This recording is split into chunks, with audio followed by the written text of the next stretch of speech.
Good evening, everybody. Welcome tonight to Thursday in the City. I'm so glad that y'all are here. And again, that's what we call it, Thursday in the City. And the more important name for this is the acronym of Thursday in the City, THINC. It's what we'll be doing each week here for these 4 weeks, 4 remaining weeks of April.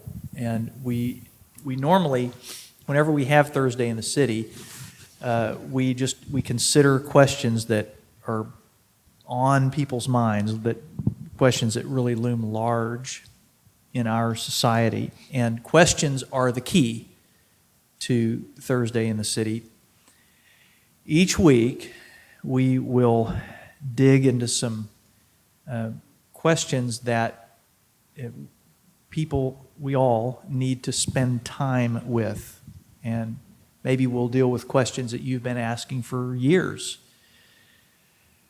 Or maybe we'll address some questions that you've been afraid to ask, that somebody else asks them. We all have those kind of questions.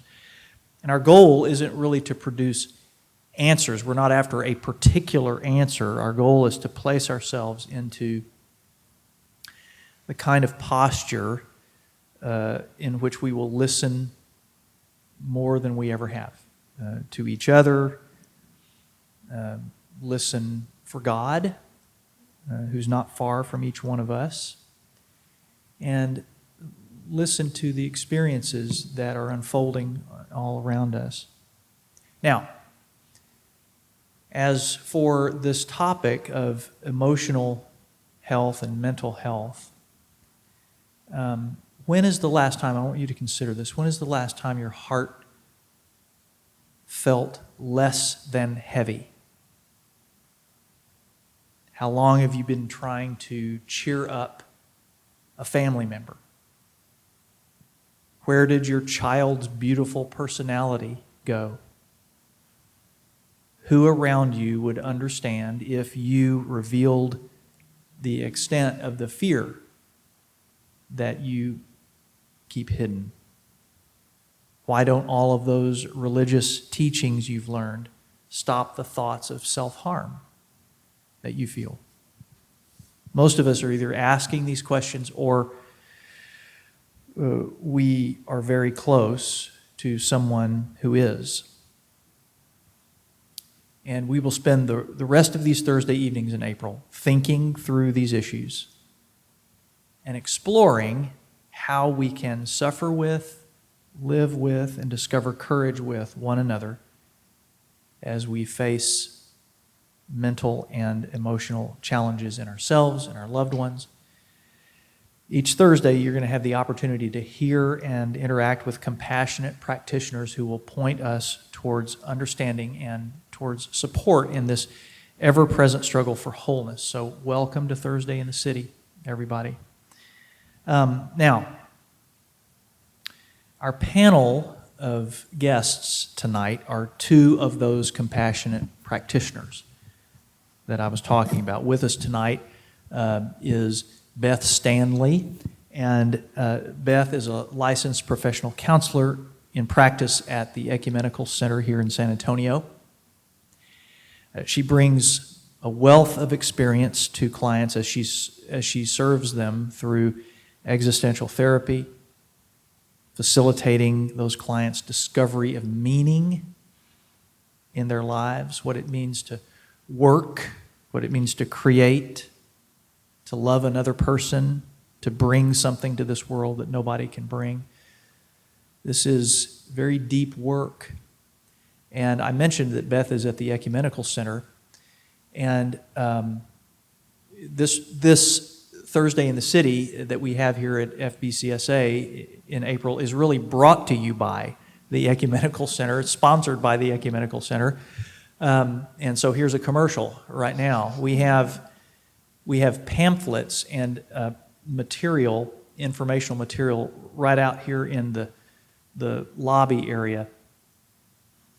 And this material will help you know what's available as far as counseling goes, at the Ecumenical Center, counseling and classes and different kinds of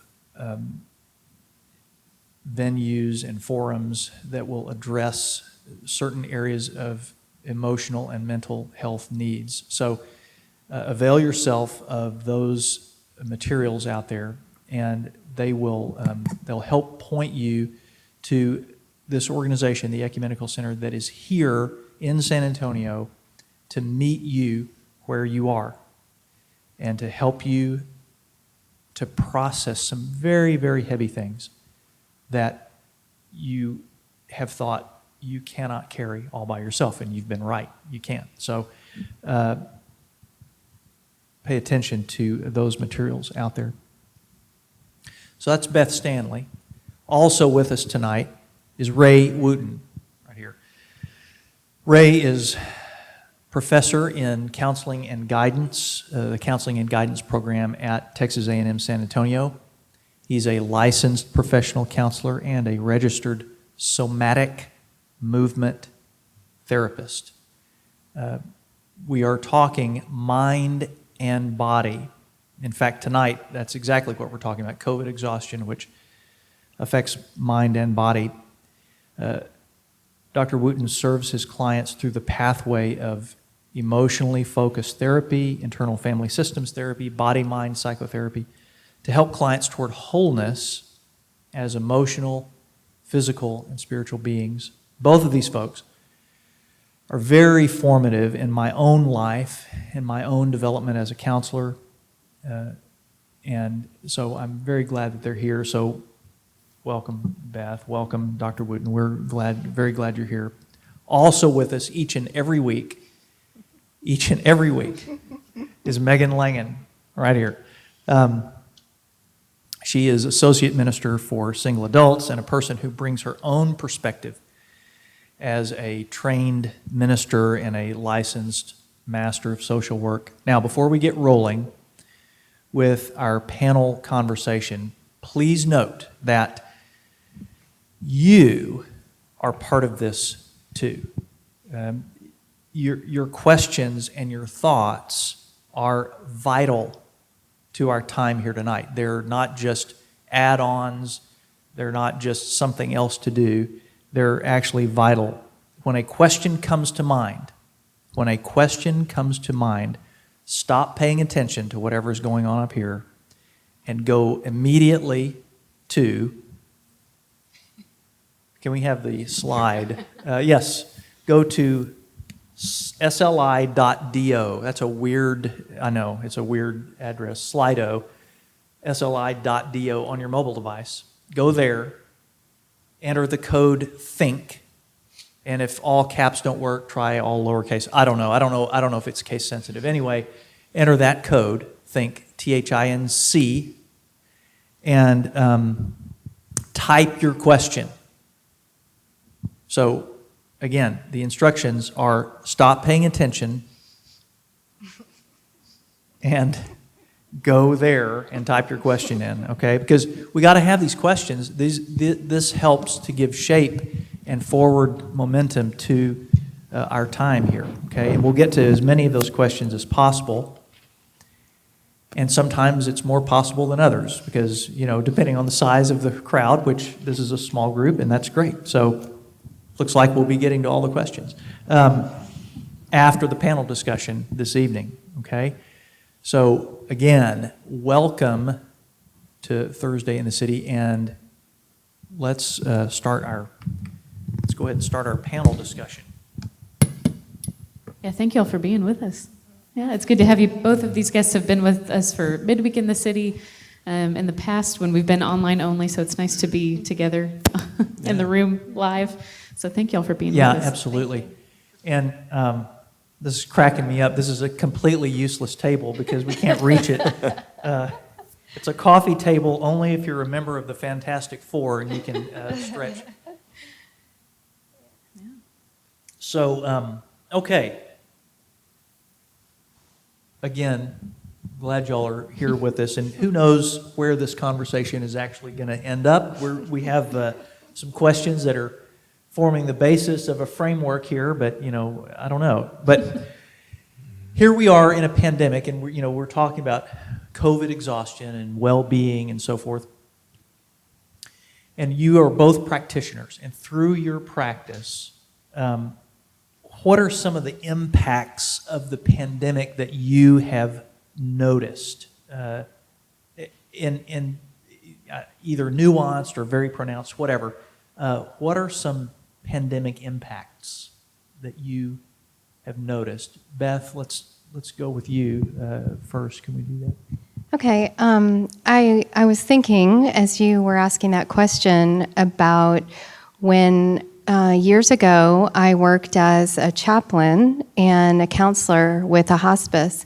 And one of the things that I loved about that job is that when you walk into a space where someone is at the end of their life, there is something sacred about the experience because all niceties are gone, everything is stripped away, and the conversations that you have are entirely different because there is this level of awareness of fear of dying, of fear of loss, this grief. And I was thinking about that because that is what the experience for me has been like as a therapist during COVID, because when people come in, there is a stripped nature of people, and the niceties are gone. There isn't the presenting problem is not shallow. Yeah, it is very deep, and it can feel very dark. And so I truly enjoy those kinds of conversations because they are raw, they're honest, they're real, they're vulnerable instantly. And there's something about, so I bring that, the hospice experience up because that's a little bit what it's reminded me of. Well, and that is very interesting because what you're saying is that you have felt what you felt in hospice work without the hospice. Wow, that's pretty heavy.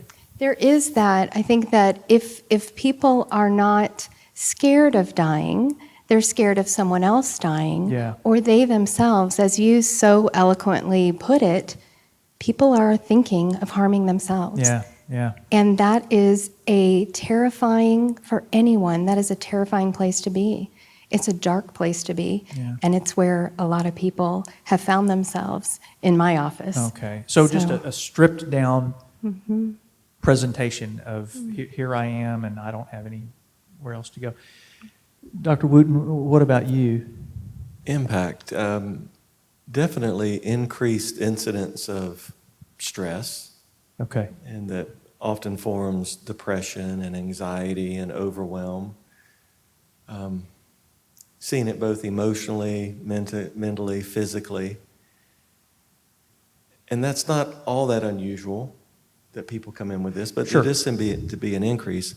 But what I've seen probably more than anything, or when we kind of peel back what is anxious and what is depressed and what is overwhelmed, there's definitely an ability/inability of people being able to handle ambiguity. An inability to handle ambiguity. Okay. They're bumping into ambiguity of uncertainty. It's which then the questions often are being asked when we continue to peel it back is, who am I and who are you? And I thought this was going in a particular way, my life, everything was planned. Now all of a sudden weddings and parties and events people are, my experience get really wobbly because again, I thought I had it planned. Here was the procedure. I've habituated myself to this worldview, and now it's not that way. Yeah. Now, how do I regulate? How do I co-regulate? How do I stay in my body? How do I not hurt myself? How do I deal?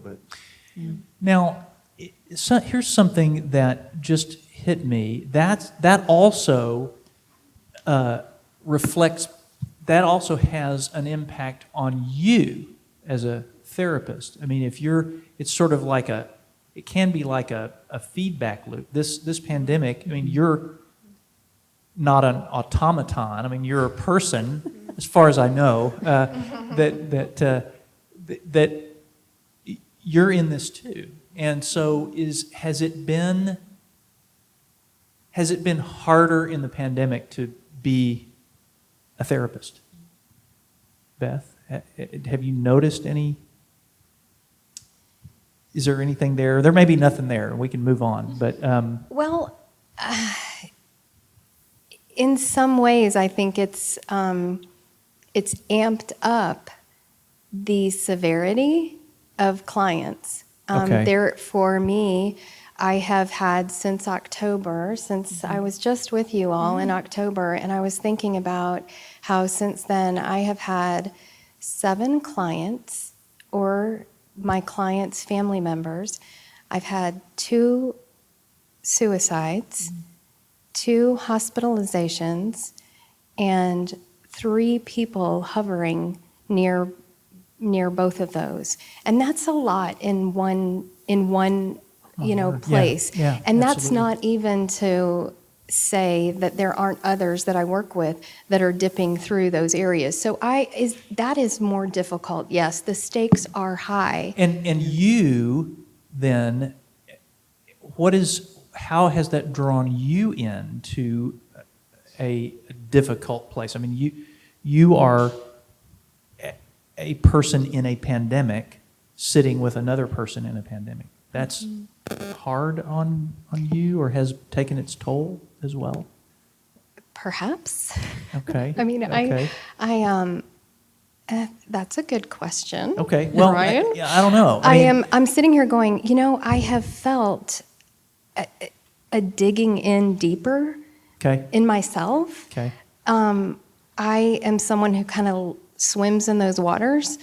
So Yeah. for me to sit with someone, it's not surprising for me to hear that kind of darkness. Okay. And I'm usually devastated for them and Yeah. with them. Sure. And feeling a little desperate with them, and yet holding on tight to find hope, the purposes for living, find places where there is life that can be found, and to try to, kind of, as I love the idea of peeling back, kind of yeah. peeling back to see what is worth living for in this moment. Yeah. And just, so I find that it has been it's been far busier for me, and Okay, yeah. far deeper, and my head is down. Like one thing I feel sometimes when I'm in the office is that I get lost. I get okay. lost in the office. Like I get lost in the story. I get lost, Right, and right. then it's over, and I'm like, okay, wow, I was somewhere else for just those 50 minutes. I was Yes. in another place. And then, the door opens and shuts again, and right back into another deep place Right. with someone. And so it takes the stakes higher. Yeah. It makes me dig deeper. Makes me hold on tighter to those I love, those I need to Yes. give me life and Yeah. comfort.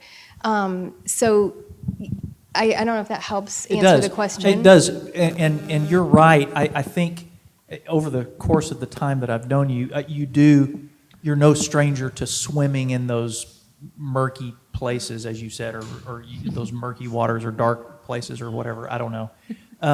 You're a person of the shadows, but you are kind of built for that. I think you gravitate towards that.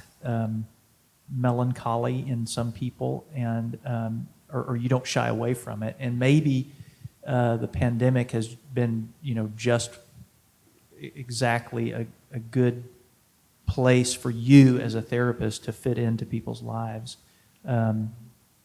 I have consistently underestimated the pandemic's effect on me, and so I've just been thinking a little bit more about my own place in the COVID exhaustion, on the COVID exhaustion spectrum as well. What has this pandemic done to your self-energy bringing, Dr. Wooten?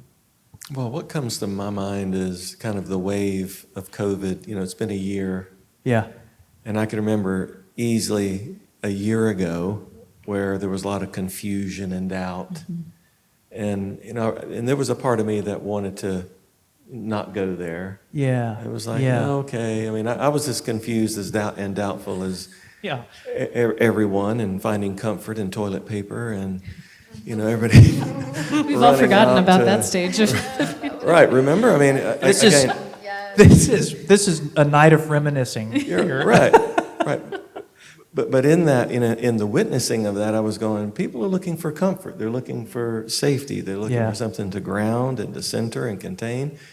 And at some level, there was the idea that, we're going to quarantine, but it'll be over in a couple of months. It'll be done. Right. Who could imagine it's going to be a year? And we're still in it Yes. and working through it. The effect with me, and I could sense myself vacillating over the year of not wanting to go there with you sometime, Yeah. but then catching myself and sensing parts of me that were going, let's just hang back. And, so what I would do, of course, was just ask those parts to relax and allow the true nature of myself to kind of come forward, or as best as it can. Sure. Come forward and meet people. And so, it has had an effect. One of the effects for me is that I found myself grinding my teeth. I've never ground my teeth. And so, like right when the dentist office opened, in January, that kind of when that Yeah. kind of happened Yeah. or something? Time date, COVID. I went, and he went, man, what have you been doing? And I have not even, I didn't realize it. It's Oh, my uncovered a word. lot of things in us that we would have never. Yeah. Yeah. And I pride myself on being, rather aware, but I guess when I was sleeping, I was going, and Yeah. and kind of chewing myself up. Okay. So I think it's important to note that everybody, I mean, this is an equal opportunity pandemic, I mean, as all things like that are, but we kind of forget that, I think, sometimes. But that's important to know too, and really you're getting into this next question of, this pandemic has, like you said, at first it was going to be a quick 2-week quarantine, and, and we kind of kept saying, well, surely this won't be canceled, and surely by the summer, and, that threshold kept getting moved back, and it's turned into this colossal thing that I don't think, and that we're still in, and though it feels like there's light at the end of the tunnel, and it feels like we're moving forward, I think it'll take a long time for us to be able to reflect and really understand and kind of unpack all that we've been through. And I know that y'all can't see into the future, but as you've thought through this pandemic, what are some things that you think we have yet to unpack that we've been through over the last year during COVID? Well, what comes to my mind immediately is that this will definitely leave a mark on one's genogram or family tree. Yeah. When we start thinking about multi-generational transmission, this will be a big point. And I don't know exactly what it will mean, but it will be demarcated as other traumas. Yeah, and what, just for people who may not be familiar with that term, a genogram is really the tracing out of significant life events in your family, and so this is like the Great Depression, right, and right. World War II, and on and on. This will be one of those. I had not even thought of that, but yeah. And so I've been keeping my eye open on what does it mean in terms of mortality, because it's been so stressful.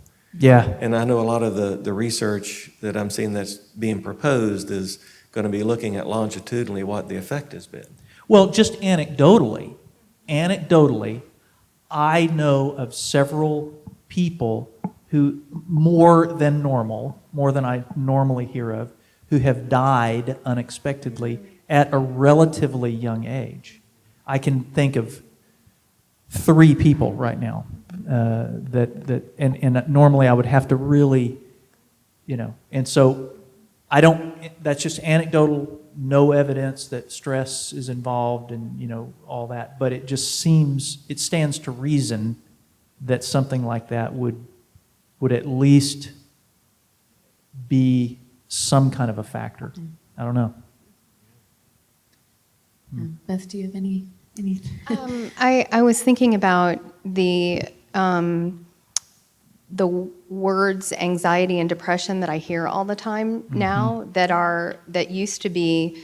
I started working almost 30 years ago, and those were really severe words that you heard. Like those were mental health issues. They were diagnosable. They had the long list that you would go through and really carefully wonder, do you have these things? And now I appreciate that there is an awareness with a lot of people are very aware of what those words mean now. And I think that there is a sensitivity now to how people are doing emotionally, which is what we're talking about today, is your well-being. And so it's not so weird to ask, how are you holding up?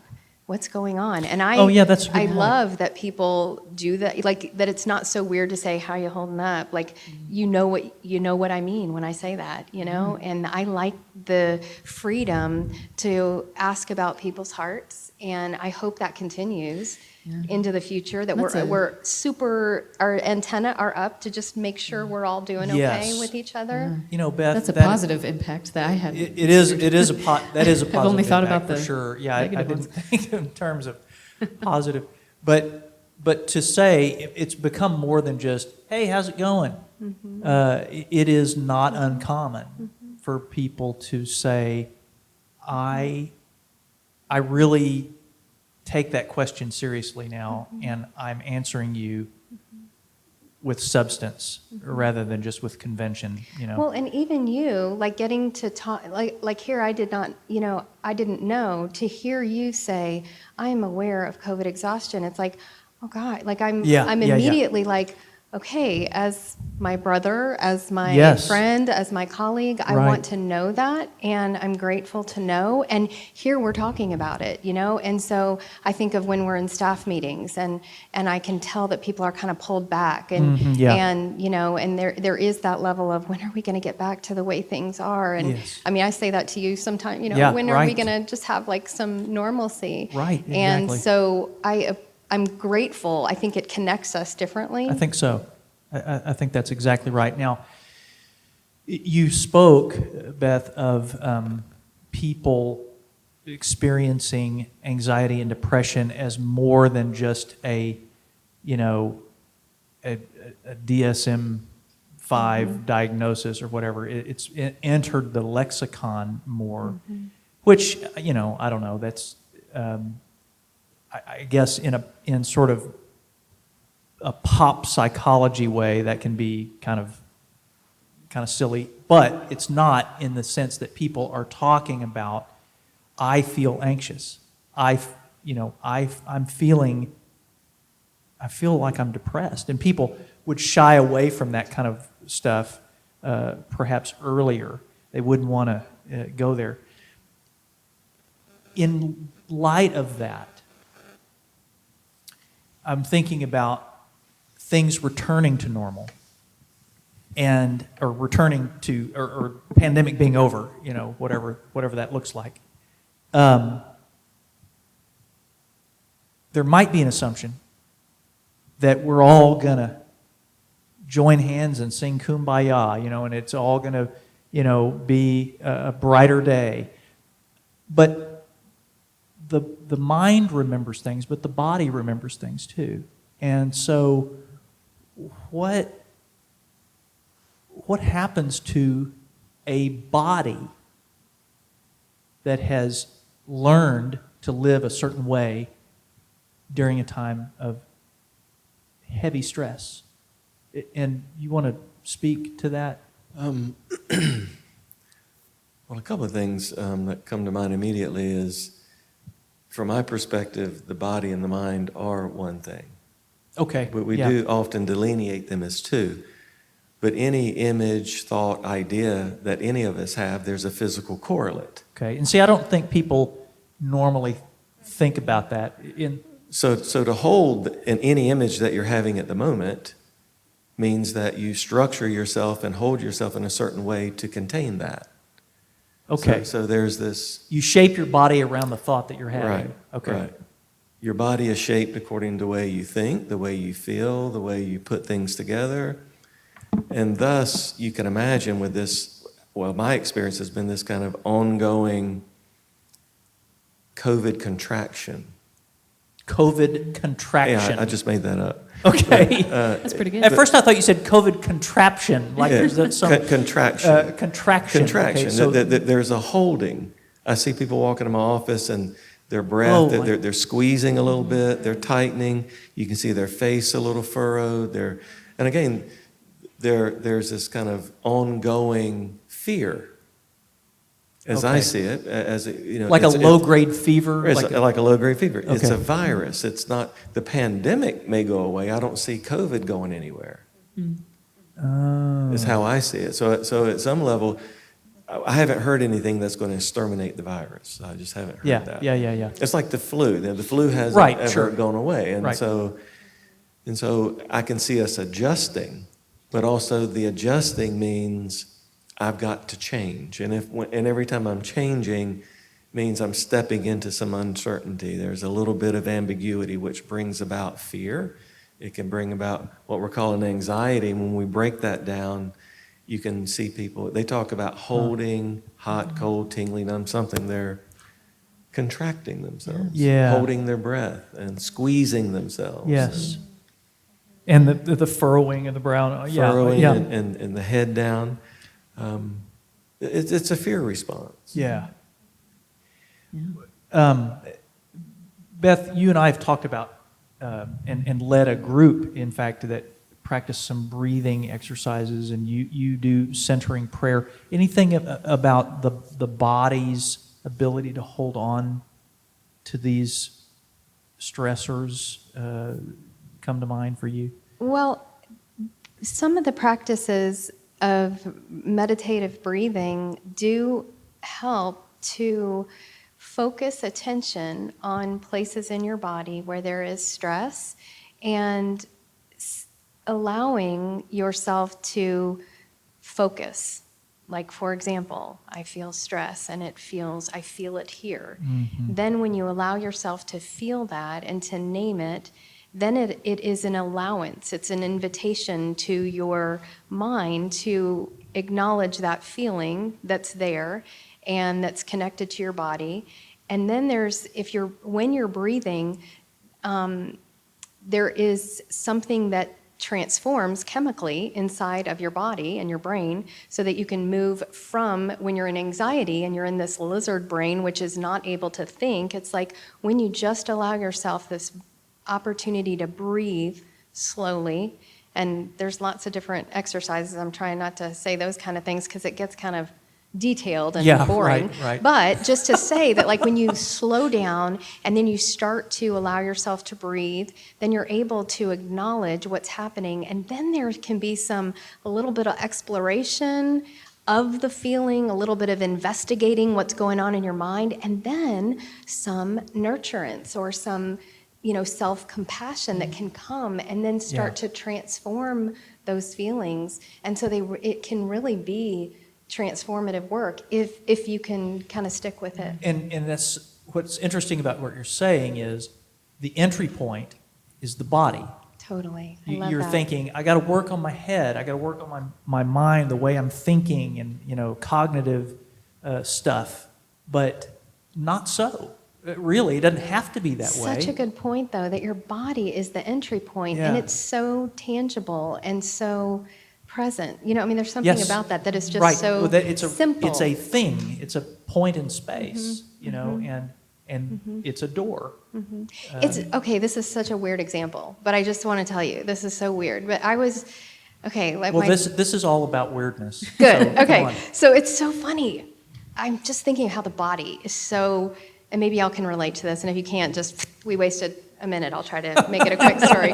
But okay, so my daughters we're doing this theater thing. They're in UIL, and so they have to, at one of the competitions, they had to be at school early morning, felt like the middle of the night. And so we're driving, and I've got my coffee, and we're talking, and all of a sudden, and I drive this drive. I've been driving this for, Lane knows, 4 years. I've been doing this a long time, driving this drive. And all of a sudden, I am gripped with panic. Literally, my physical body, I'm like, and I'm just driving, talking to my daughter, and I'm like, what's happening? What's happening? And I'm like, am I becoming dementia? Am I having like Alzheimer attack or something? And I was like, I don't know where I am. And then finally I was like, Reese, I think I'm lost. Do you know?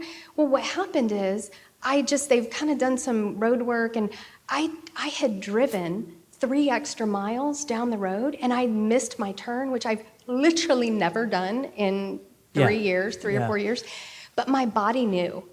And I tried to talk myself out of it. I was like, no, Beth, you're good. Yeah. And then I was like, okay, and I kept driving. And then again, it's like this gripping feeling. I'm like, I am not good. Something is wrong. And so eventually, but I have gone back to that many times because I was like, I had to pay attention to my body.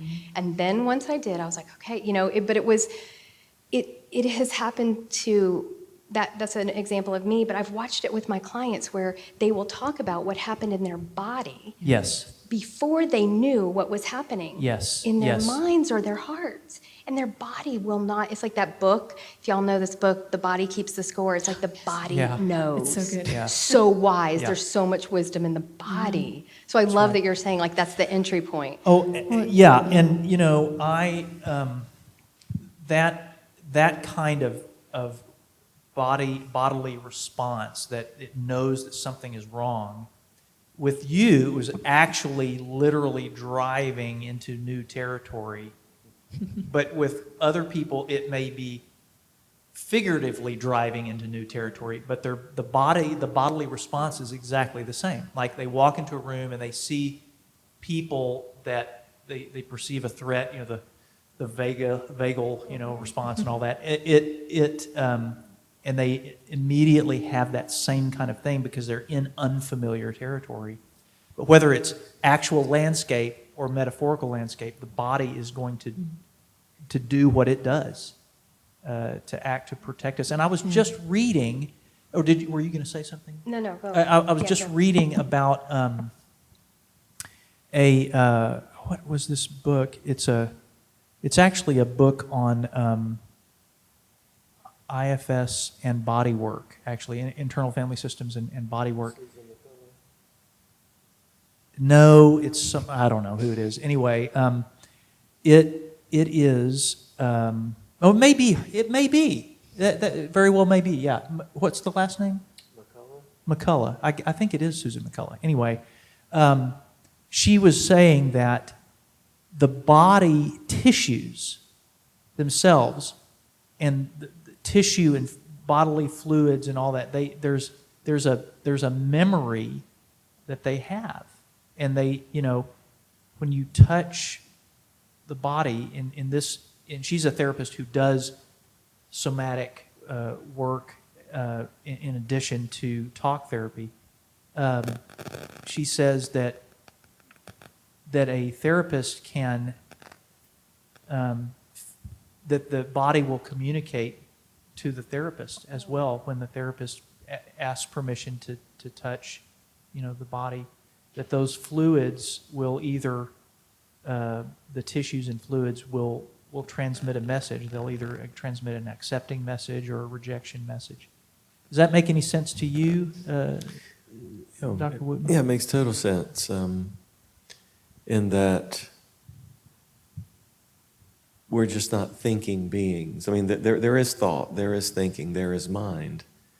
But there's this coordination of cartilage and ligaments and muscle and blood and that are all living in organic things, which takes us back to the breath, where I want to take it back there for a moment. Yeah, absolutely. Because typically the first line of defense for all of us, particularly as infants, was the holding of the breath. It's the holding. And thus, what can happen under chronic situations that we can then form around the holding that we're in. Okay. We can crystallize around the trauma, so to speak. So we just adopt that we a adopt pattern it, of we crystallize around breathing. it. Our breath patterns keep that going. And so as I see breath as well, it's a way to re-spirit us. When you look at the root word of that, spirit right? is breath Right. and wind. It's re-spiriting. So anytime we can take a conscious breath or a conscious exhale, then we're on the path to healing. Okay.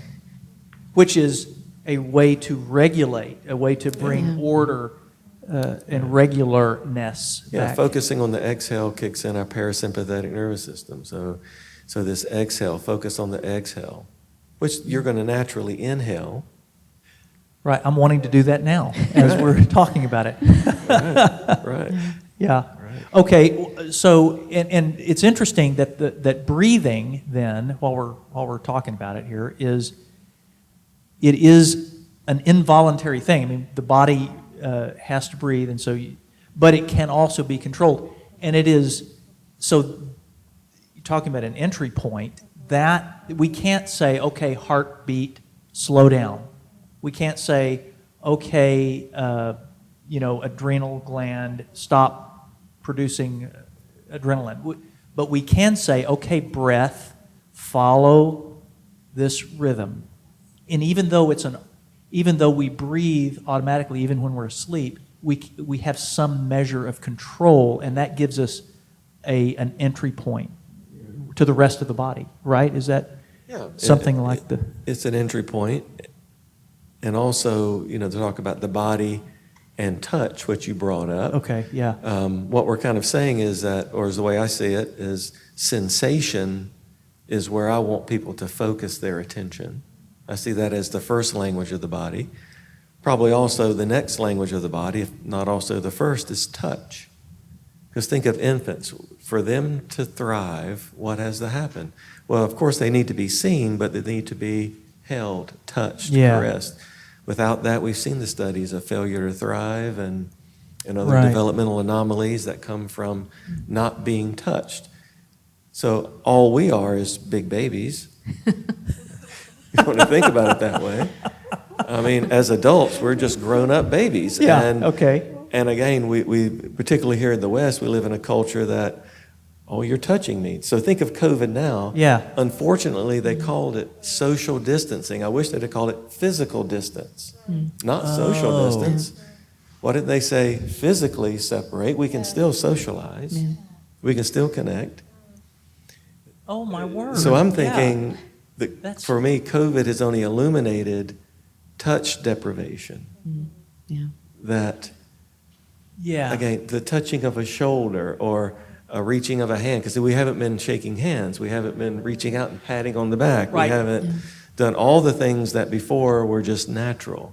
Proximity, stepping into someone. Yeah. I have felt touch deprivation socially as well, and I've just become aware of that. It just kind of, this is a new revelation for me. I have typically, as a pastor, I have spent 30 years standing at the door of the church and people walking by and shaking hands and how are you and how's your brother and all that. And that's necessary, in a faith community. But I also remember several times, depending on, I guess, how my level of anxiety was for that day, I've also thought, after the last person has gone, I can't touch anything until I wash my hands. I've got to go wash my hands. And so then when I'm going somewhere with the story, actually. When the pandemic started, I read an article that said, we're not going to be, how these think pieces come out, and people ponder and they think they're so profound, in the articles they write. And this person said, we have stopped shaking hands as a society, and maybe that's a good thing. It spreads germs, it blah, blah, blah, all this. And I thought to myself, yeah, okay, that's good. We can be done with that kind of thing. And I thought, that makes sense to me.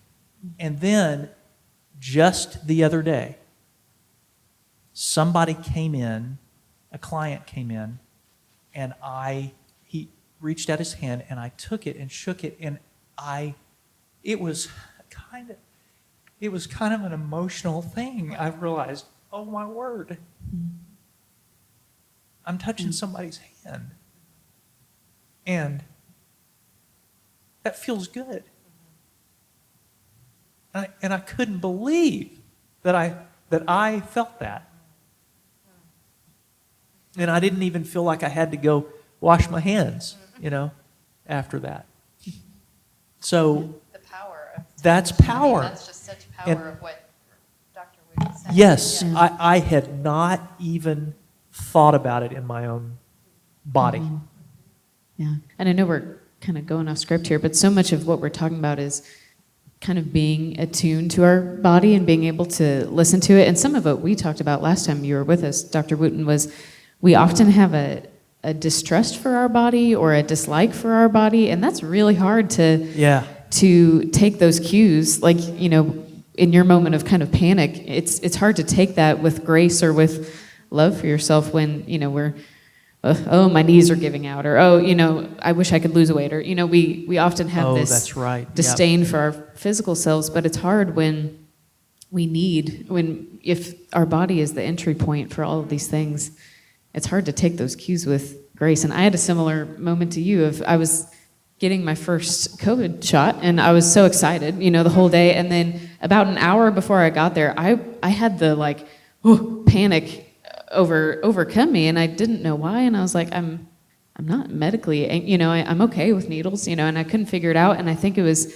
my body had been holding on to this anticipation for over a year. My word, Megan. And then finally there's this moment of, okay, this is a physical step forward, but I had not been taking those cues with very much grace. So finally my body just kind of overtook that, but if we had some more grace for our physical selves, that would take us so far. But Yeah. I don't know if y'all have any thoughts on that, but that's a difficult first step sometimes, Yeah, to feel a rejection, a kind of rejection for your own body Yeah, is not uncommon. yeah. I love your word, grace. Oh man. Because that feels so counter-cultural, and yet it's what we need, the grace and the compassion towards ourselves. So hard to come by. I mean, I think Yeah. of looking out at the beautiful people here, and I'm thinking, do you know how wise your body is? And do you know how wise your feelings are so that you can gracefully and attentively listen to them? It's like you really, I think what we're talking about makes me just want to make sure that everyone could hear that for a moment and try to receive that message of grace to yourself, because Absolutely. it's so hard. Absolutely. It's paramount, really. And the wisdom of the body and of the feelings. You said body and feelings. We have these things that we so disparage, our bodies and our feelings. We say, I don't know what it is about our society, but it is, we say, oh, that's just feelings. And even sometimes there's a strain of teaching in Christianity that says, don't trust your feelings. Faith is, it's not about how you feel, it's about what you believe, and you can't feel yourself into heaven or whatever, I mean, it is, feelings have been held in low regard, I think, often, and we even have a word we say, or a phrase, we say, touchy-feely. And that encompasses both the physical and the emotional, and we throw it in the garbage can. We say, I'm not really the touchy-feely, or that was so touchy-feely, and we look at it, we infantilize it. We say it's for little kids or whatever, and it is to our detriment, I think. So. Yeah. And I know tonight we're focusing on COVID and mental health, and because that's a good entry point into this conversation, especially for someone that hasn't either dealt with mental health much in their own lives or hasn't kind of gone down that road. But as we've now been in COVID for over a year, what are some of the signs of COVID exhaustion, or of, okay, things are really kind of taking a turn? What are some kind of signs that we can look out for to say, okay, I need to I'm trudging through life in a difficult way. What are some things to just be looking out for? I think we've all felt it, but I don't know if we could identify what those things are.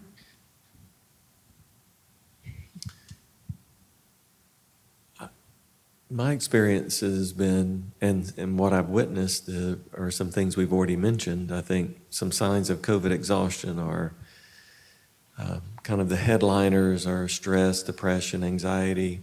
But I like to think of things as irritability, short-tempered, inexplicable moments of crying, of tears, of lashing out, short tempers,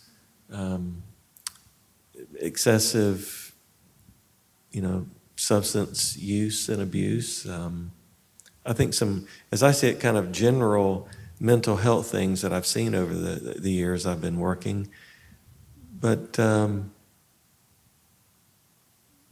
some of them are subtle, thus we play them off as, well, it's just a thing, or it's just me. I'm hearing people now saying, well, it's just me. I'm just this way.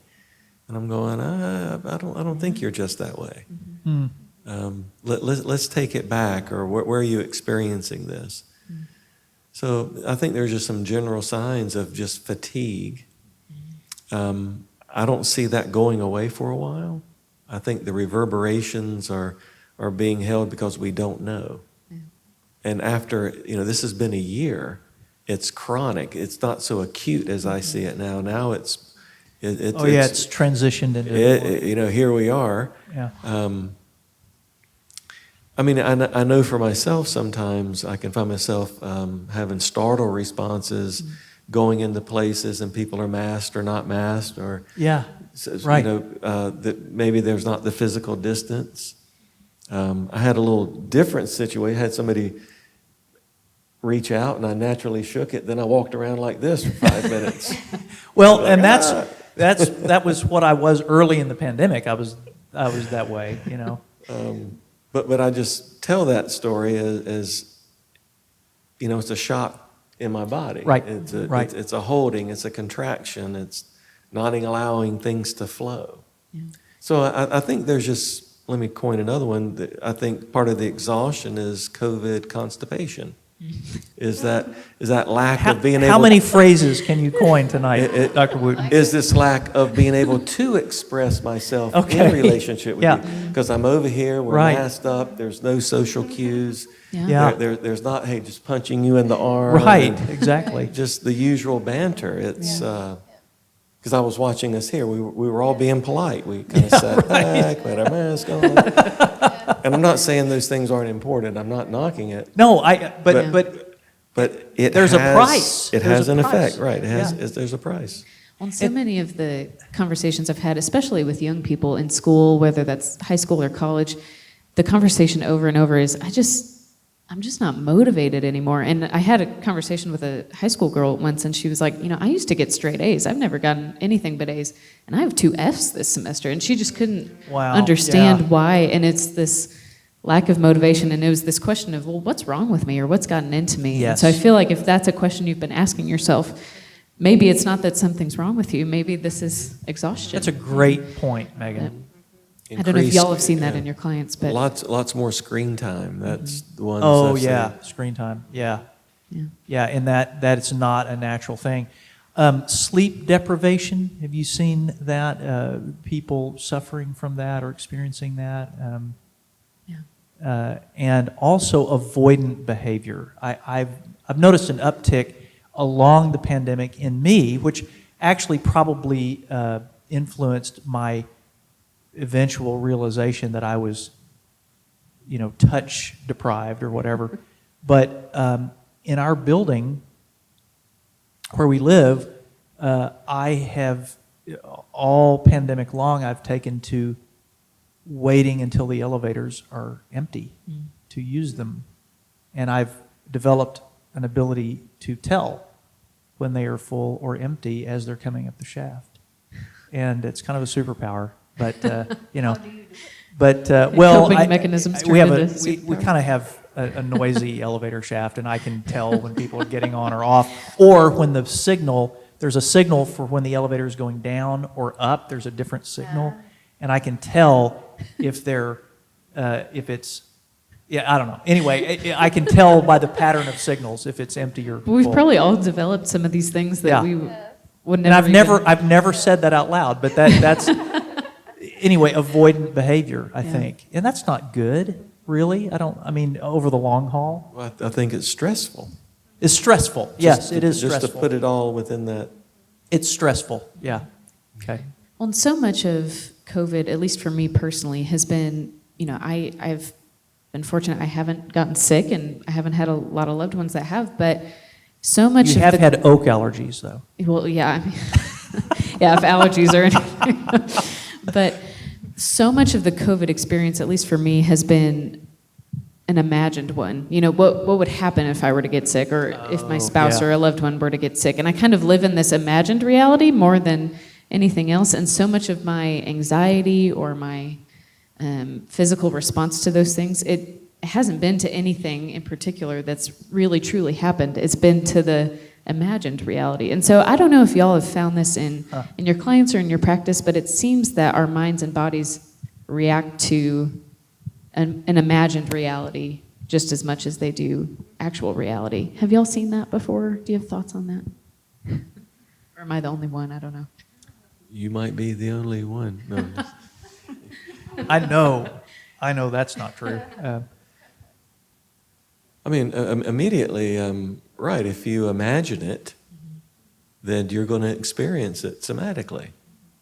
Picture and imagine, and whatever that is, there's going to be an effect. So you're just saying it's been a chronic imagination, right, kind of hanging in there and replaying it. And yeah, actually, a lot of folks come in with that. It's what's going to happen, and this is what it is, and this is what it looks like. Yeah. It's fear. Mm-hmm. And then often accompanying that is then they catch themselves, their shame and guilt and doubt. And so there's this endless cycle of, beating themselves up about it. I mean, that's been some of my experience with people. Yeah. Beth, have you seen that? Yes, and I think when you asked the question, I was just thinking of the importance of knowing the meaning behind the people, the experience. There's something really significant about understanding why that's important to you. And granted, yes, I feel like there is this theory out there that your brain, I've read about this, that your brain, that sports psychologists will tell you to imagine that you've won and gotten the reward because there's like the same exact chemicals that are released just by imagining. So I'm with you on that whole experience, and I do think that there is that fight or flight experience that stays with you when you're that scared and scared about death and life and disease. But I guess there is also this like meaning to it, It's like, what does this mean to you and to your life and to your future? And that seems an important part of the healing of us now, or at least the engagement of those fears right now. Yeah. If you can imagine a future with a deficit, maybe you can imagine a future with a surplus of things that are life-giving and life-bringing, I guess, and see how the body responds. We often think of the future as fearful. I am very good at that. How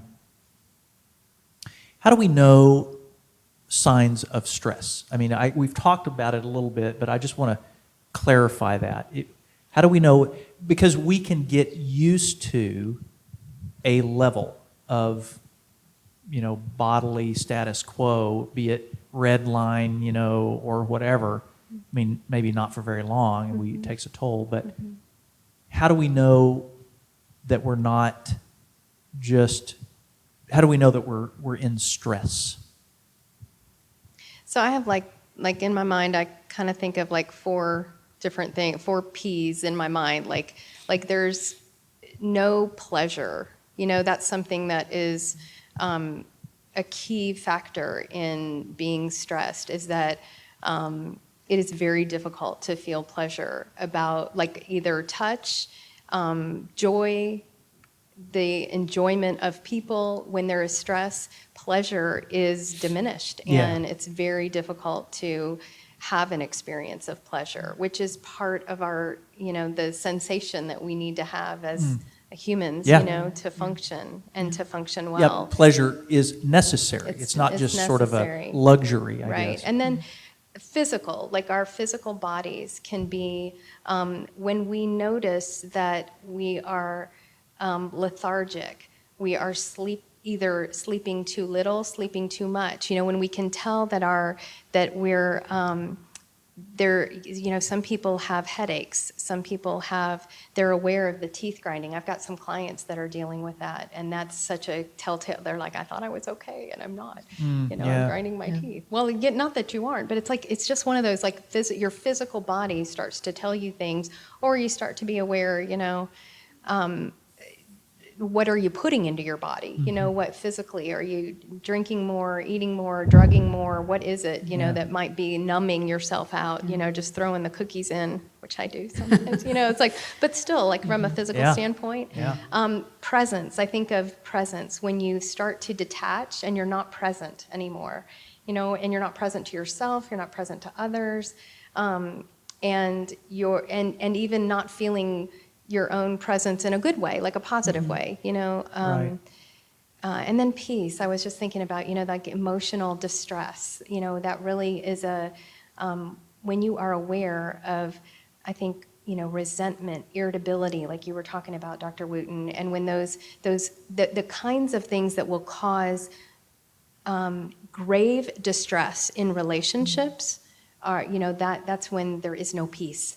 That to me is another telltale sign of stress, is when you're really having trouble. The relationships get messy because you're really having trouble with those, the lack of peace in your own heart. Okay, And it's coming out in those like negative, like kind of, how do I know this so Barbed well? ways, yeah. Like, Pleasure, physicality, presence, peace. Yeah. yeah. Good. All of those, I also see an inability to bounce back from things. There seems Okay. resilience seems to be compromised. I've had more people come in with compromised immune systems. They're Just getting sick sick. and Yeah. sick. I work with Which lots I'm sure of is a cycle now that Yeah. they're Yeah, anxious right. about COVID and it's Right. making them sick. Yeah. Yeah. more physical injuries from Yeah. just doing everyday normal tasks. Oh, yeah. Yeah. So, plus all that Beth was mentioning. there. Okay. And I know we have to move on to Q&A soon. Yeah, we do. Um, And yeah. you can, why don't you take that last one, but I do want to Yeah. just insert one here. Yeah. What do? Do we go sign up for counseling? That's Yes. always a good thing. Yes, we do. With one of these. But Yeah. what do we do? How do we say, I'm going to address these things? Do we just, do we have to have, do we say, hey, would you let me talk over with you some things I'm facing? What do we do? What do we do? When we're exhausted. That's a big question. What immediately came to mind is get more hugs. Virginia Okay. Satir said it takes 4 hugs a day to survive. It takes about 8 to maintain and 12 to thrive. And I'm kind of hug deprived. Okay. So how about a hug? Yeah, absolutely. After the panel discussion. Right. And so I'm on a more serious note, well, that is serious, is touch and connection. Okay. I think there's been an over-reliance on self-regulation. Okay. That I can regulate myself. I can get my stuff together. I can do this. I can man up. I can make this happen and control myself.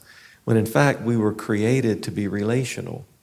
So yeah. co-regulation is in order. Co-regulation. Co-regulation. That's the way we were regulated as infants, with our caregiver, right brain to right brain, eyeballs to eyeballs. Look at a caregiver and a baby. Man, there's this locked-in experience, and when the child is hurt or falls or needs something, there's this ongoing, let me find the eyes, let me find connection. Yeah. Again, adults are just grown-up infants. I said it a little different. And thus, there's got to be connection. Yeah. So if I'm upset, well, you're in the business when people are upset to, eyeball them and just your presence. How many times have people said, God, you just helped kind of... Yeah, that's an old... sort of an old maxim, just the ministry of presence. Ministry is of what presence, we say. there you have it. Yeah. Yeah, okay. That is great because it is a step. It is a step. When we touch somebody, that is itself a giving up of our self-determination, because we are, or in a complete self-regulation, because we are connecting. We're in a connecting mode. Any thoughts on what do we do, with I was stress? thinking about how it is important to assess personally just your level of suffering. Okay. And to honestly reflect on how you're doing, and to be raw with yourself, and to know that that is about kind of what we've talked about here, like the longing for touch, the longing for a relationship. Those longings, when they are unmet, create this level of suffering that we need to understand, acknowledge, and then reach out, like to know you didn't cause your suffering. Like you don't have to have a conversation with yourself about how wrong you are or how bad you are for your suffering. You did not do anything to cause it. And at the same time, you are not alone. There are others suffering. And so there's something about being able to be with others. I love that there are people here, like, you're not alone. We're not alone. We've kind of addressed, like, we've had some suffering here. And so somehow acknowledging that then can lead you to a next step, which might be to have a conversation with someone, whether a counselor, whether a trusted friend, whether, most of the time there is like bug. Most of the time there's someone that'll come to your mind when you think about who might be a trusted person, so most of us have someone we can think Somebody of. who's for you. Yeah, someone who you think might respect, love, and that's a way to kind of cross over that line in the sand that may be there, where you don't necessarily let yourself suffer with someone. So that may be a next step, is to think about touch and connection. Okay. And then entering into the healing work of counseling is you can kind of go as you can do whatever you want with counseling. Like, I just don't want to be this person who goes, everyone needs counseling. Like, I think that friendship, deep, meaningful friendship, conversation. Which is another neglected domain in our society. Yes. Yeah. Yes. Friendship. And that's not to say that sometimes, counseling is, I believe in it. I have done it. I'm doing it. I'm a part of that kind of relationship with people. But really, it's just about, like, having a healing, engaging relationship with people, where you can share suffering and move through it to hope. Awesome. Yeah. Well, and so much of what we're doing here at Thursday in the City with this Mental Health Month is aiming to kind of start the conversation around mental health, to kind of break some of that stigma around mental health. And COVID has forced us all to kind of reckon with ourselves a little bit more, and we might be a little more willing to have this conversation than we might have been before COVID about mental health and about where we're really at with those things. And so what can we do to continue to break that stigma and continue to move forward with our mental health? And do y'all feel like COVID has kind of helped in that effort to break that stigma or that hesitance around this conversation? Then we'll move to Q&A. But yeah, have y'all seen a positive move there through COVID? Yeah, I mean, I think I feel like I'm like Mrs. Positivity about it because I keep saying, yeah, it's like I like that part of it in that it has allowed the conversation to be started and continued and hopefully continued through. And people will be asking, how are you doing after, things are, because it's not going away, to your point. It isn't necessarily going to be gone extinct. We're going to be dealing with it at various levels. And so hopefully the conversation will continue, and this also can be used to really deepen our hearts and deepen our paths of wholeness. No, go ahead. I was just thinking about,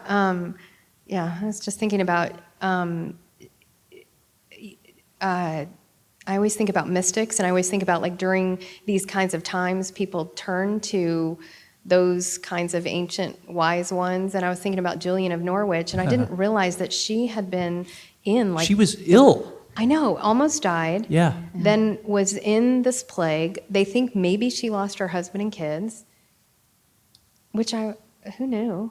I didn't know that. I don't know if that's a concept that changes my understanding in a very she was deeper way. Yeah. So she was in during the plague, during the bubonic plague. Yep.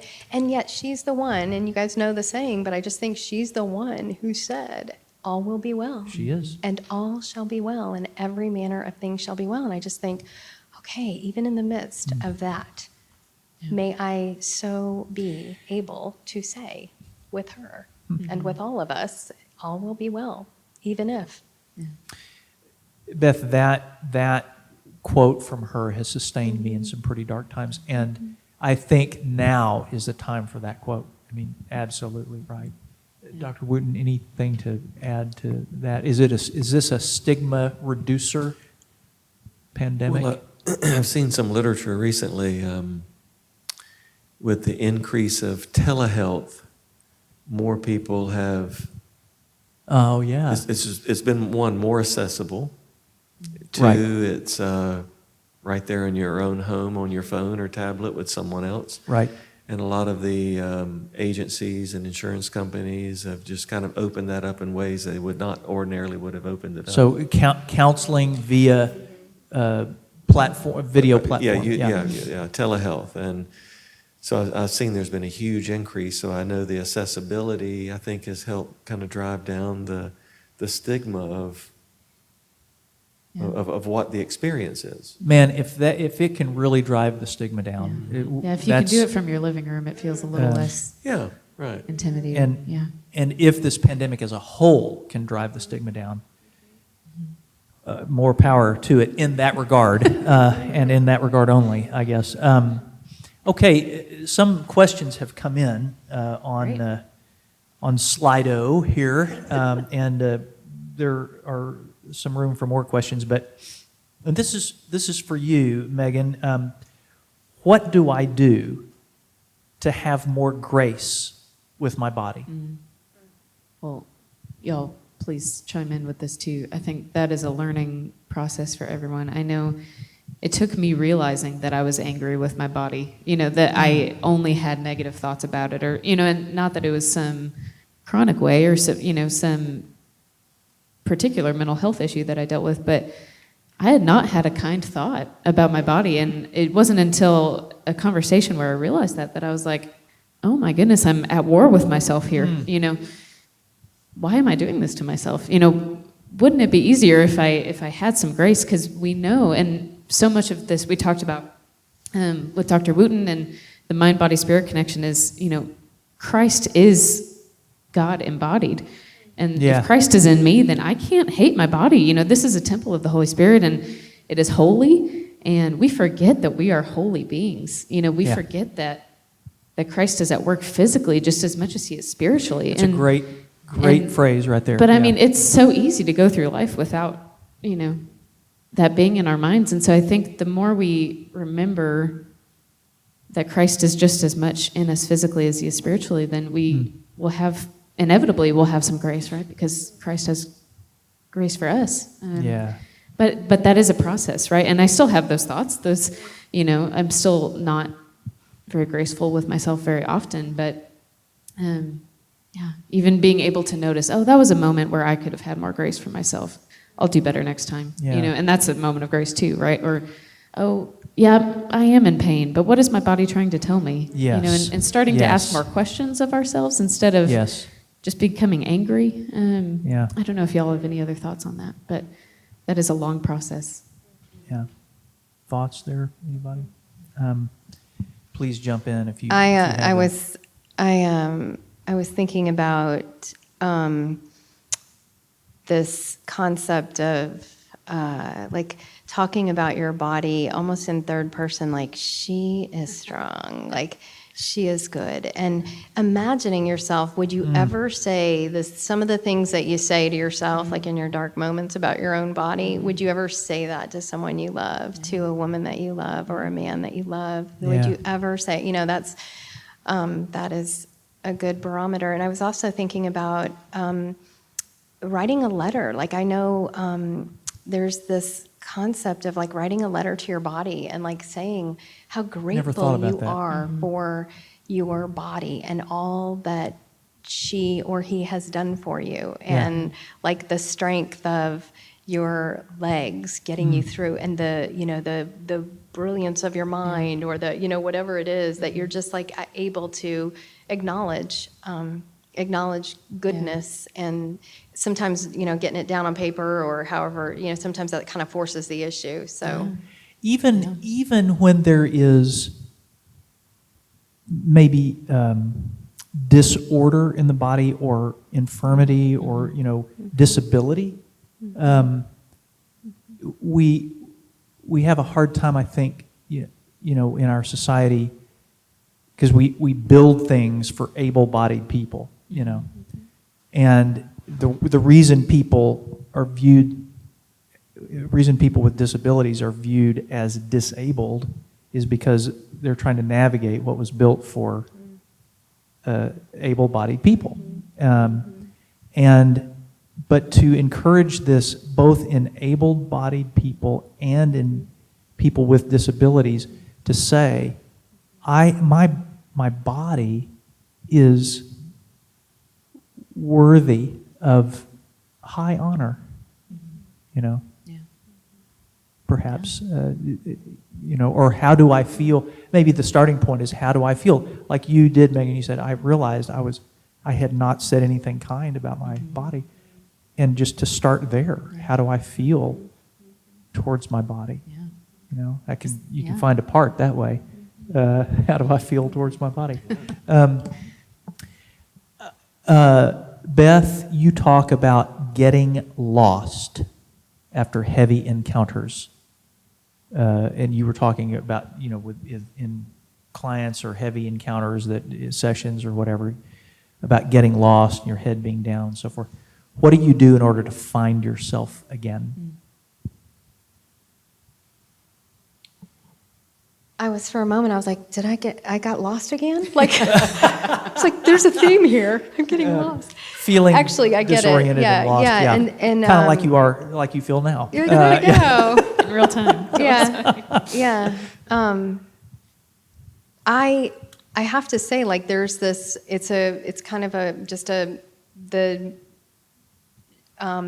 leaving a conversation and then just recognizing the beauty and the power and the truth that happened, and then kind of the awareness of, wow, that was so powerful and so beautiful and so disorienting in the getting lost in it, that it's, I don't know how to say it, but it's like just acknowledging that and going, oh wow, that was good, and then next conversation. I mean, it really is just that happened and it's going to happen again. Here's another unique individual in front of me that is just as beautiful, just as fascinating, and it happens again, like each person brings their uniqueness. So it really is that, it's like it's a new person, like meeting a new person, talking to a new conversation. Does that bring you back to a sense of yourself with this other person? If you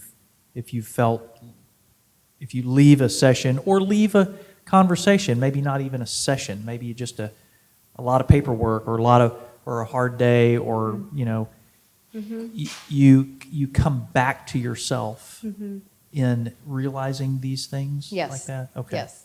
Okay, that's good. I think we can feel lost. I know I can, lost in thought. I'm not even paying attention to the world around me or whatever, and feeling a little far away. I think it's like forget where I am. I forgot that I was at the ecumenical center. Like I forgot, like I was so involved that I forgot my surroundings. Yeah. It's more, it's like that. And then it's like, oh, here we are. Like, I'm back here. Yes. Back in the moment. Back in the moment. Yes. Yeah. Yes. Okay. In my, let's see, hang on, I lost the question there. Where'd it go? Oh, I think, in my opinion, different cultural backgrounds have distinct ways of handling this whole pandemic area. Anybody want to comment on that? And I don't, cultural backgrounds, Western or Eastern culture, or, is this ethnic? I don't know, different ethnicities. But we in the West, we tend to be a little more logical and in our heads about this thing, don't we? Rather than in our bodies and in our emotions. Any thought there at all? Well, I agree with the statement from. Yeah. I do agree with that. The people I see in my practice are probably representative of San Antonio. And some of, it's Western, different races and ethnicities. But one thing that I've seen that everybody does very similarly is fear. Okay. It seems to be kind of across the board how that manifests. What I see culturally probably is some gravitating more towards family than others. Some maybe calling on more faith than others. So I have seen that. Okay. Yeah. Family, faith, these kinds of domains. Yeah.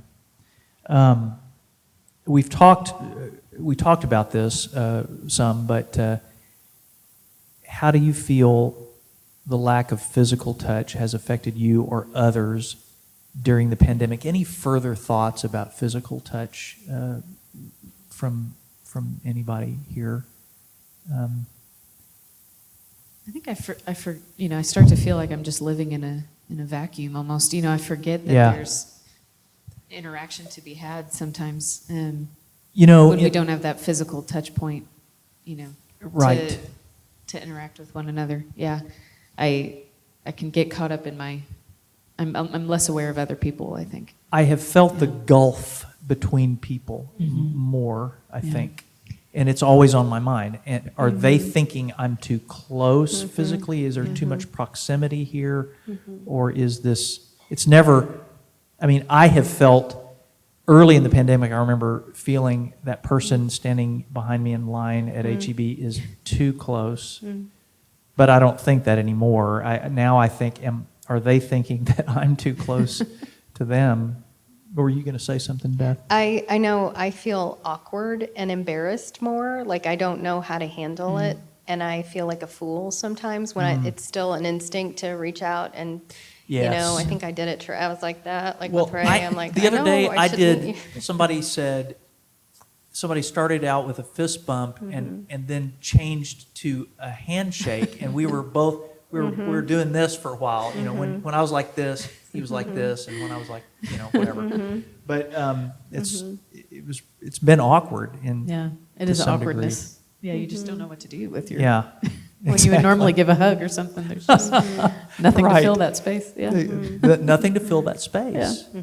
But literally, yeah. That's a good way to phrase that. And in church on Sunday mornings, we've just, instead of the greeting time, we just wave to one another from our seats. But Yeah. I know, and that's been nice to at least make eye contact and, Yeah. acknowledge each other. But yeah, there's still that longing for the day to be able to hug each other again. That's exactly right. Yeah. And do you feel COVID has suppressed our ability to share emotions and share with others, or has it been easier to share? We did talk about, we talked about maybe an ability to say, I feel kind of depressed. More, I don't know of anybody who has said that I have been fine through this pandemic and it's not affected me. Nobody, maybe that's not something somebody would normally say, but I've heard exactly the opposite. I've never heard anybody say, it's been fine. No problems here. So. I could see where the experience of depression or anxiety or struggle, if someone isn't used to feeling that and COVID has kind of turned up the volume on that part of someone's life, I could see where it would be very difficult to find the language to articulate those feelings when you haven't lived there. So I could see where this, I know people that is a very difficult place to be, and it's hard to find the accurate and access what it feels like, and then say it so that you can share and connect and maybe receive some comfort. That's very interesting that you would say that, because in one of my courses in this counseling program, I was, one of my professors, not Dr. Wooten, said to me, you're having trouble in it was a techniques class actually that we were doing, and we were rehearsing counseling techniques in the class. And the professor said, it sounds like you're having trouble reflecting emotion, reflecting feelings, which is one, of those techniques, and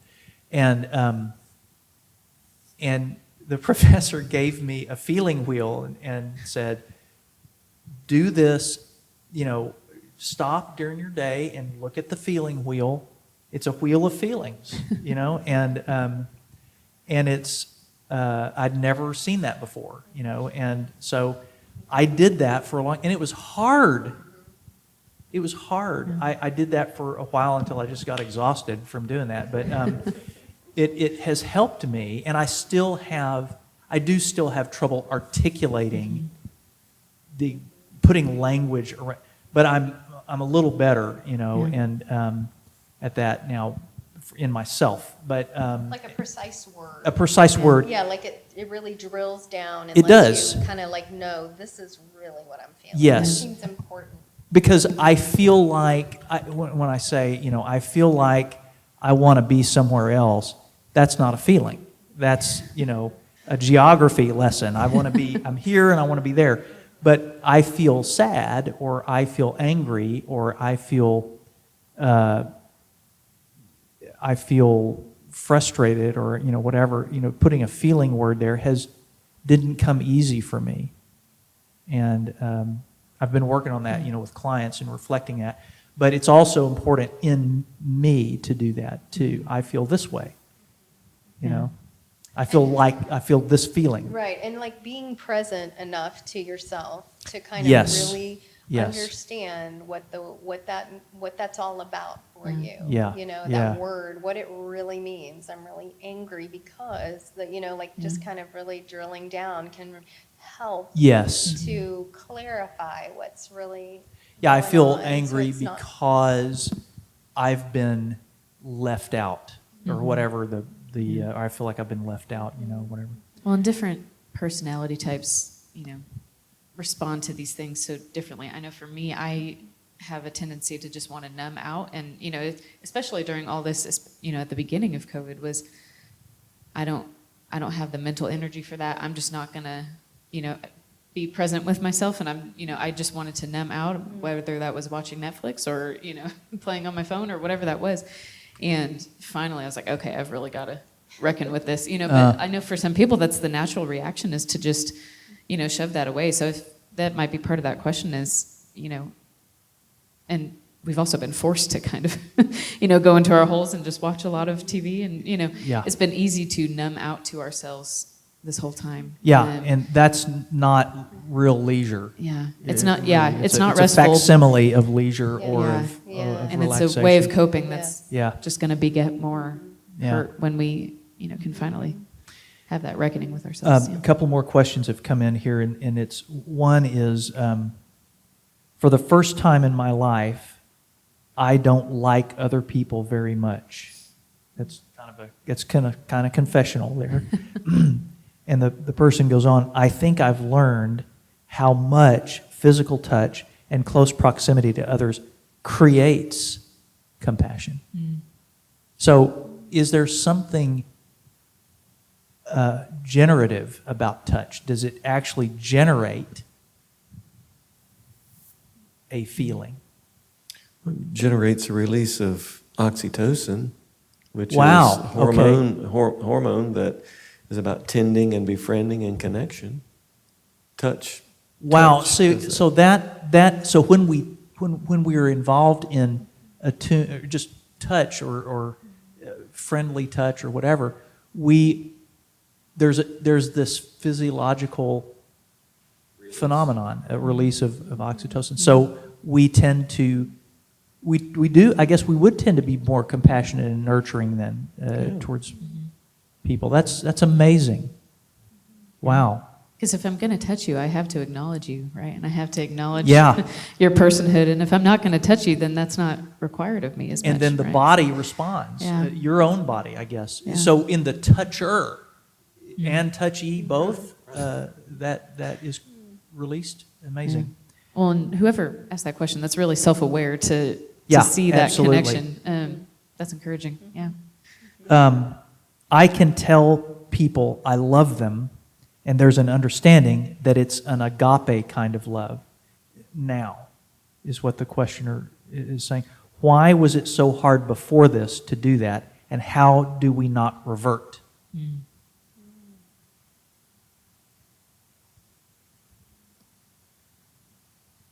We don't know. No, that's Okay, a really good question. Yeah. I mean, is there a going back to, The It superficial reminds love. me of like what I was kind of talking about when you're in hospice, like when someone is yeah. on their deathbed, there are a lot of things that it is easier to say in that place.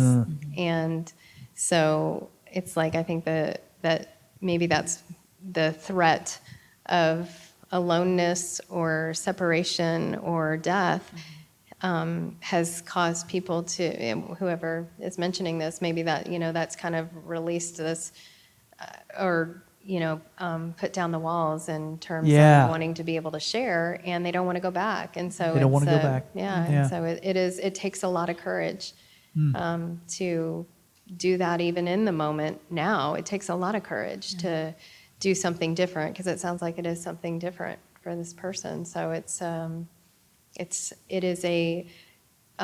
has to be a courageous intention then, Yeah, yeah. to kind of keep that, if that's important to you. It seems like that's got to be an intention then. yes, keeping that kind of, maybe having more conversations with others about what's going on emotionally would be a way to keep that intention alive. Yeah, but there's been some good, and Beth, you've pointed out so much of the good that's come out of this time, but there is kind of that fear of, well, are we just going to go back to normal and forget all that we've learned or all that we've gained, Yeah. all this, self-reflection that I've been able to do? Am I just going to throw that out, when I'm able to go back to normal? And but that's a good thing to meditate on and to Absolutely. hold on to. These are Absolutely. things that I don't want to get rid of. And Yeah. I think Ma- go ahead. Oh, I was going to say maybe making a list of things that you Yeah. want to say goodbye to and things that you want to hold on to. Go ahead, Beth. Well, and I was thinking, like within family, I was just thinking about when something has changed that you're glad about, but you're concerned about. It's like when you really care, then to dive deep. To like go deep. Why is it hard? Like, why has it been hard? Maybe asking yourself or asking if it's family, like, why is it hard in our family to talk like that? Like, I want to understand that more. And so there's maybe an unpacking of it so that you can kind of look and go, oh, well, because we didn't really do that very much. Right. And now we've shifted. Let's understand that more. So drilling down on the why behind that, and maybe just knowing your family or your friends more and understanding why it was difficult to share love. Absolutely. Y'all, we are out of time. There is just, your questions have been huge. There's one more. I want to hear what brought people in the audience here, and rather than doing that in the big group, maybe ask somebody why are you here? No, don't ask it like that. Why are you here? What brought you here? Many thanks, deep thanks to you, Beth, for being here. This is just helping shape the way that we think, the way that we look at ourselves. And Dr. Wooten, thank you for helping us to know that the mind and the body are not strangers to one another, and they're not so far apart. I'm still trying. I remember you saying that you see those as one entity, and I'm still trying to get there. I know that's got to be true. So, but thank y'all for bringing your compassion, your insight, your expertise, because it is expertise that you bring here. But you also, it's not the kind of expertise that is inaccessible. It helps us to access ourselves all that much more. So thank you for that. And I am just thrilled that you were here tonight. We're going to continue next week. The topic next week, we're going to actually look at what it means to look at what we're talking about when we talk about obsessive compulsive disorder or depression or schizophrenia, actual mental health categories. What are we talking about, and what are the limits? What are the limits of a diagnosis? Sometimes we put things we label things, and some things don't behave according to a label. And how do we view people who have a label, and how do labels hurt us in diagnosis, and what is their use, and how do we begin to view these various kinds of disorders in people who live with these disorders? What does that mean? So we're going to be looking at that next week. And come on back, and you're helping us to build this conversation. So let's thank together our guests, Beth Stanley and Ray Wooten.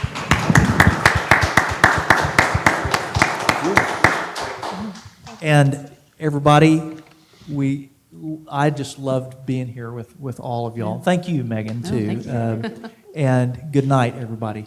Good night.